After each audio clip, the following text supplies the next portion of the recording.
সালামু আলাইকুম রহমতুল্লাহি ওবারাকাতু। আলহামদুলিল্লাহি রাব্বিল আলামিন ওয়াসসালাতু ওয়াসসালামু আলা রাসূলিল কারীম, আম্মা বাদ।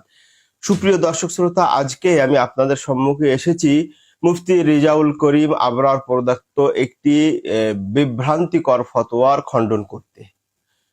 আমাদের বন্ধুবর মুফতি রেজাউল করিম আবরার একটি ফতোয়া দিয়েছেন যে নাবালেগ বাচ্চার মানে ইমামতি করা নাজায়েজ। তিনি দেওবন্দি ফতোয়া আলমগীরি সহ বিভিন্ন ফতোয়া উল্লেখ করেছেন। আসলে হানাফি মাযহাব তথা এই দেওবন্দীদের যে ফতোয়া, এই ফতোয়াটি মানে কোরআন সুন্নাহ বিরোধী, সাংঘর্ষিক এবং এটা একটা ভ্রান্ত ফতোয়া। তিনি এই ফতোয়ার পক্ষে কোনো হাদিসে রাসূলুল্লাহ সাল্লাল্লাহু আলাইহি ওয়াসাল্লামের হাদিস উল্লেখ করেন নাই, সাহাবাদের থেকে কোনো রেওয়ায়েত উল্লেখ করেন নাই, বরং তাবেঈ থেকে একটা মতামত উল্লেখ করেছেন। তো ফতোয়া দিতে হলে কমপক্ষে সহিহ হাদিস অথবা সাহাবাদের আমল তো থাকতে হবে। কিন্তু আমরা বলি তাদের এই ফতোয়া ভ্রান্ত, বরং বাচ্চা বা নাবালেগ ব্যক্তির ইমামতি জায়েজ, সেটা ফরজে হোক বা নফলে হোক। কিন্তু উত্তম হলো যদি বালেগ ব্যক্তি থাকেন তাহলে তিনি যদি এরকম আকরাহুম লিকিতাবিল্লাহ, বেশি মানে কোরআনকে বিশুদ্ধ করে পড়তে পারেন, বেশি মুখস্থ, তাহলে তিনি অগ্রাধিকার পাবেন। কিন্তু যদি ওই উপস্থিতির মধ্যে যদি নাবালেগ ব্যক্তি বিশুদ্ধভাবে কোরআন পড়তে পারেন এবং বেশি কোরআন মুখস্থ আছেন, এরকম যদি হয়ে থাকে তাহলে তার ইমামতি একেবারে হাদিস বুখারী মানে সহিহ হাদিস দ্বারা প্রমাণিত। দেখুন, আমরা নাবালেগ ব্যক্তির মানে ইমামতি যে জায়েজ তার প্রমাণ হিসাবে আমরা প্রথমত এই যে বুখারী শরীফ, বুখারীর ব্যাখ্যা ফাতহুল বারী, এটা আপনারা দেখছেন ৮ম খণ্ড। এখানে আপনারা পাবেন ৮ম খণ্ডের পৃষ্ঠা নাম্বার হলো ২৮-২৯। এখানে হাদিস নাম্বার হচ্ছে ৪৩০২ নাম্বার হাদিস। ৪৩০২ নাম্বার হাদিসে এসছে কি লম্বা হাদিস। এখানে লম্বা হাদিসের ভিতরে যতটুকু প্রয়োজন ততটুকু আমি পড়ি। সেটা এরকম বলছেন যে যখন মক্কা বিজয়ের বছর ছিল, তো মক্কা বিজয়ের বছরে অনেকেই দলে দলে ইসলাম গ্রহণ করতেছিল। তো রাসূলুল্লাহ সাল্লাল্লাহু আলাইহি ওয়াসাল্লামের কাছ থেকে যে দলে দলে লোক গিয়ে ইসলাম গ্রহণ করে কোরআন শিক্ষা করে আসতেছিলেন, তো সেই প্রেক্ষাপটে একটা হাদিস, বুখারীর হাদিস ৪৩০২ নম্বর, সেখানে এসেছে যে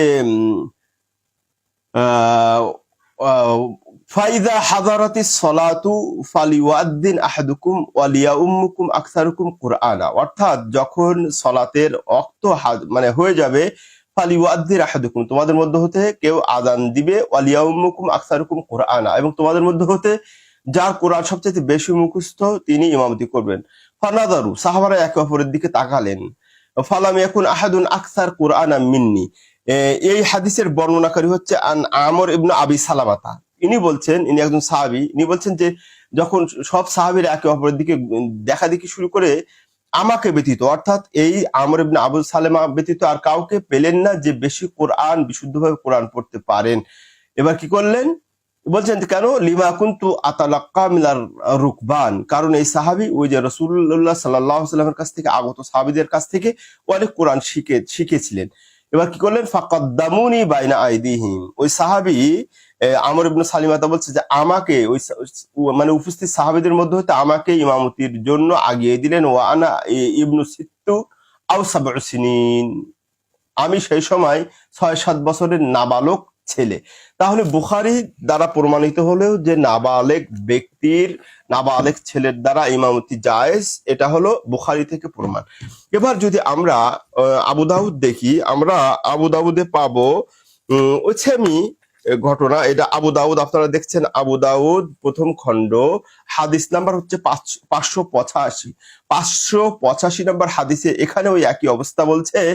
ওই হাদিসের রাবি হচ্ছে আমর ইবনে সালিমাতা। ওই সাহাবী বলছেন, আমি লম্বা হাদিস আমি একটু যতটুকু দরকার ততটুকু পড়ি। বলছে আন্না রাসূলুল্লাহ সাল্লাল্লাহু আলাইহি ওয়াসাল্লাম ক্বালা কাযা কাযা, অর্থাৎ নবী সাল্লাল্লাহু আলাইহি ওয়াসাল্লাম এইভাবে নামাজ পড়তে বলেছেন। এবার ওই সাহাবী বলছেন ওয়া কুনতু গুলামান হাফিযা। এই রাবি সাহাবী আমর ইবনে সালিমাতা ইনি বলছেন যে আমি ছিলাম বাচ্চা এবং হাফেজ, কোরআন হাফেজ। ফাহাফিজতু মিন যালিকা কুরআনান কাসীরা, আমি অনেক কোরআন মুখস্থ করেছি। ফান্তালাকা আবি ওয়াফিদান ইলা রাসূলিল্লাহ সাল্লাল্লাহু আলাইহি ওয়াসাল্লাম, যে আমি আমার পিতা রাসূলুল্লাহ সাল্লাল্লাহু আলাইহি ওয়াসাল্লামের কাছে গেলেন এবং অন্যান্য মানুষ সবাই গেলেন, গিয়ে অনেক কিছু শিখলেন। এবার বলছেন যে ওয়া কুনতু আকরাউহুম লিমা কুনতু আহফাযু, বলছে আমি ওই বিভিন্ন সাহাবীদের কাছ থেকে, রসুলের কাছ থেকে আগত সাহাবীদের কাছ থেকে আমি কোরআন অনেক শিখেছিলাম, মুখস্থ করেছিলাম। ফাকাদ্দামুনি, আমাকে তারা ইমামতির জন্য আগে বাড়িয়ে দিলেন। ফাকুনতু আউম্মুহুম, আমি তাদের ইমামতি করলাম। তাহলে আমরা বুখারীর হাদিস দেখলাম, আবু দাউদের হাদিস দেখলাম। এবার নাসাই, আপনারা দেখছেন সুনানে নাসাই প্রথম এবং দ্বিতীয় খণ্ড একসাথে, এখানেও আপনারা দেখবেন ওই একই হাদিস। নাসাইতে এসছে হাদিস, হাদিস নাম্বার হচ্ছে 788। অধ্যায় হলো ইমামাতুল গোলামি কাবলা ইয়াহতালিম, অর্থাৎ বাচ্চা নাবালেগ হওয়ার আগে ইমামতি করতে পারবে কিনা সেই অধ্যায়। সেখানে ওই একই হাদিস, একই রাবি, সেটা হচ্ছে আন আইয়ুবা কাল হাদ্দাসানি আমর ইবনু সালিমাতা, উনি বলছেন যে কানা ইয়ামুরু আলাইনা রুকবান, ওই একই হাদিস, যে সাহাবীরা অর্থাৎ রসুলের কাছ থেকে আগত কিছু সাহাবীরা আমাদের আমার কাছ দিয়ে যেতেন, আমাদের কাছ দিয়ে যেতেন। তো আমি তাদের কাছ থেকে অনেক কোরআন শিখেছিলাম। এবার বলছেন যে ইন্না রাসূলুল্লাহ সাল্লাল্লাহু আলাইহি ওয়াসাল্লাম ক্বাল লা ইয়াউম্মুকুম আকতারুকুম কুরআনা, নবী সাল্লাল্লাহু আলাইহি ওয়াসাল্লাম বলেছেন যে তোমাদের মধ্যে সবচেয়ে কোরআন যে বেশি জানে তিনি ইমামতি করবেন। ফানাযারু, তারা সকলে নামাজের টাইম হয়ে গেছে, একে অপরের দিকে তাকাচ্ছে। ফাকুনতু আকসারুহুম কুরআনান, এই বাচ্চা 7-8 বছরের বাচ্চা, ইনি বলছেন যে আমি তাদের মধ্যে সবচেয়ে কোরআন বেশি মুখস্থ ছিল আমার। ফাকুনতু আউম্মুহুম, আমি তাদের ইমামতি করতাম। ওয়ানা ইবনু সামানি সিনিন, আমার বয়স ছিল 8 বছর বয়স। তাহলে আপনারা এই সুনানে নাসাইও দেখলেন। এবার দেখুন মজার ব্যাপার, আমাদের হানাফি ভাইদের ফতোয়া নির্ভর কিতাব হচ্ছে মুসান্নাফ ইবনে আবি শাইবা। মুফতি রিজাউল করিম আপনার এখান থেকে একটা হাদিস উল্লেখ করেছেন, সেই হাদিসটা দঈফ, তার সনদ হলো দঈফ। মুসান্নাফে ইবনে আবি শাইবা, এখানে আপনারা দেখছেন আমার হাতে মুসান্নাফে ইবনে আবি শাইবা পঞ্চম খণ্ড, এই পঞ্চম খণ্ডে হাদিস নাম্বার হচ্ছে 7406। এখানে অধ্যায় কায়েম করেছেন ফির রাজুলি ইয়াউমুল কওমা ওয়া হুয়া ইয়াকরাউ ফিল মুসহাফ, অর্থাৎ কোন কওমের, কোন জাতির ইমামতি করবে মুসহাফ দেখে দেখে, কোরআন পড়ে পড়ে। তো এখানে হাদিস নাম্বার হলো 7408, 7000 মুসান্নাফে ইবনে আবি শাইবা পঞ্চম খণ্ডের হাদিস নাম্বার 4708 নাম্বার হাদিসে বলা হয়েছে আন আবি বকর ইবনে আবি মুলাইকাতা আন্না আয়েশা আতাকাত গুলামান লাহা আন দুবুরিন।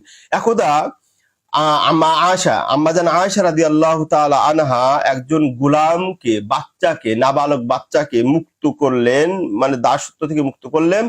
ফাকানা ইয়াউম্মুহা ফি রমাদান, আর এই নাবালক বাচ্চা, গোলাম বাচ্চা মা আয়েশাকে ইমামতি করে নামাজ পড়াতেন ফি রমাদান, রমজান মাসে। তাহলে এখান থেকে বোঝা গেল যে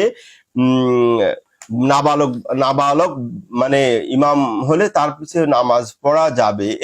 এবার আমরা আর একটা হাদিস দেখব, সেটা হলো, সুপ্রিয় দর্শক শ্রোতা, আপনারা আমার কাছে দেখছেন মুসান্নাফে ইবনে আবি শাইবার 3 নাম্বার ভলিউম। এখানে এই ভলিউমে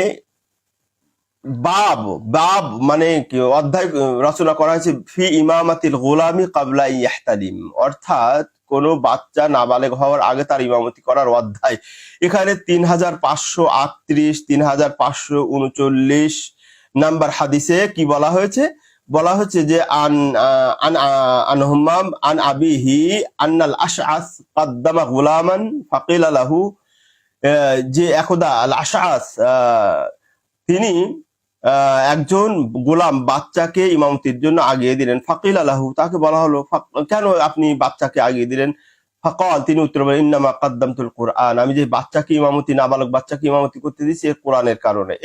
তারপরে 3589 নাম্বার হাদিস, সেখানে বলা হয়েছে লাম্মা কাদ্দামাল আশআস কাদ্দামা গুলামান, মানে আশআস রাদিয়াল্লাহু তাআলা আনহু তিনি কি করেছেন? একজন গোলামকে আগিয়ে দিলেন। ফাআবু যালিকা আলাইহি, এই কারণে লোক তাকে একটু নিন্দা করতে শুরু করলেন। ফাকালা, তখন আশআস রাদিয়াল্লাহু তাআলা বলেন মা কাদ্দামতুহু ওয়ালাকিন্নী কাদ্দামতুল কুরআন, আমি তাকে, বাচ্চাকে, নাবালক বাচ্চাকে আমি আগে দেইনি, আমি কোরআনকে দিয়েছি। তাহলে এখান থেকে বোঝা যাচ্ছে যে নাবালক বাচ্চার ইমামতি করা যায়। এবং এই মুসান্নাফে ইবনে আবি শাইবার 3540, 3541 নাম্বার হাদিসে কি বলা হয়েছে দেখেন, আন ইব্রাহিম মানে হানাফিদের মাসলার অধিকাংশ তথ্য বা উৎস থাকে আন ইব্রাহিম ইবনু আলকামাতা। তিনি বলছেন কাল লা বাসা আইয়া উম্মাল কওম ক্বাবলা ইয়াহতালিমা, বলছে বাচ্চারা নাবালেগ হওয়ার আগে ইমামতি করাতে কোনো সমস্যা নেই। এবং এমনি ভাবে আনিল হাসান রাদিয়াল্লাহু তাআলা আনহু,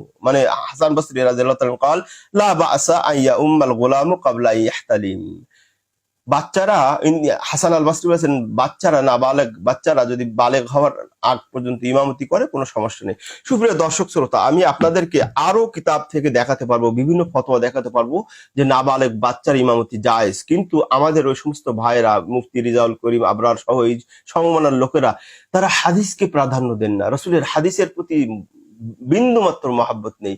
এই জন্য তারা তাদের মাযহাবের ফতোয়া, তাদের ইমামের মানে মস্তিষ্ক প্রসূত ফতোয়া এগুলোকে প্রাধান্য দেন এবং এই সহিহ ফতোয়াকে বলছেন বিভ্রান্ত এবং নাজায়েজ।